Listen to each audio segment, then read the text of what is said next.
Bonjour Thierry. Bonjour Daniel. Stress et trauma, c'est quoi exactement?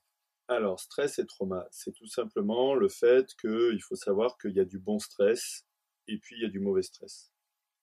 Aujourd'hui, maintenant depuis 25 ans, on parle de plus en plus de stress post-traumatique. En anglais, on dit PTSD et en français, on dit ESPT. C'est-à-dire, en fait, on parle de syndrome de stress post-traumatique. Le trauma, c'est simple.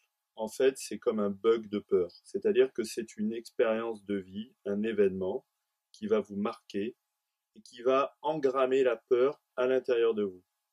C'est-à-dire que l'amygdale, qui est la glande de la peur, va subir un choc et ça va faire comme un bug de peur dans la tête. Alors, tout n'est pas traumatique. On a tendance en ce moment à dire oh mon Dieu, il s'est passé quelque chose, c'est traumatisant, on est traumatisé, etc. Si chaque fois que vous avez peur, vous êtes traumatisé, c'est pas la réalité.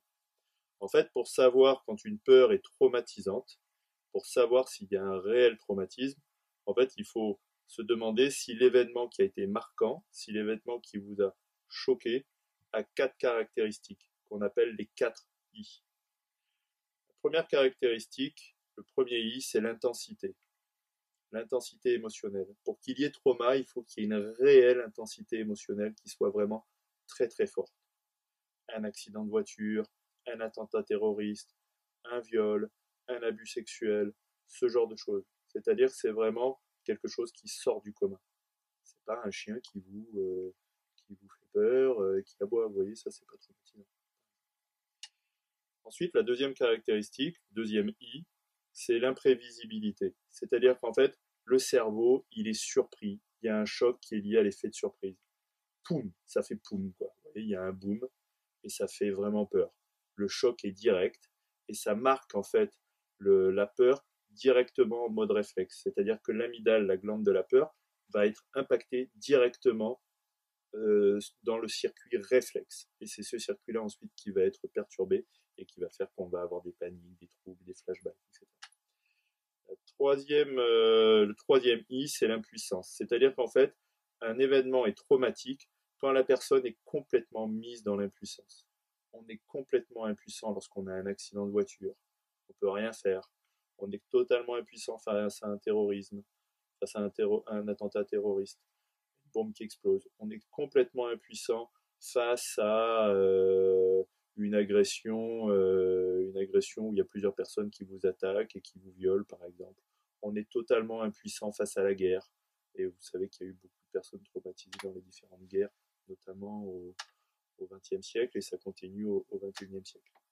Et puis, il y a une quatrième caractéristique, c'est l'incompréhension. C'est-à-dire le quatrième I, c'est l'incompréhension. C'est-à-dire que la personne, ça lui fait un choc, elle ne peut pas comprendre.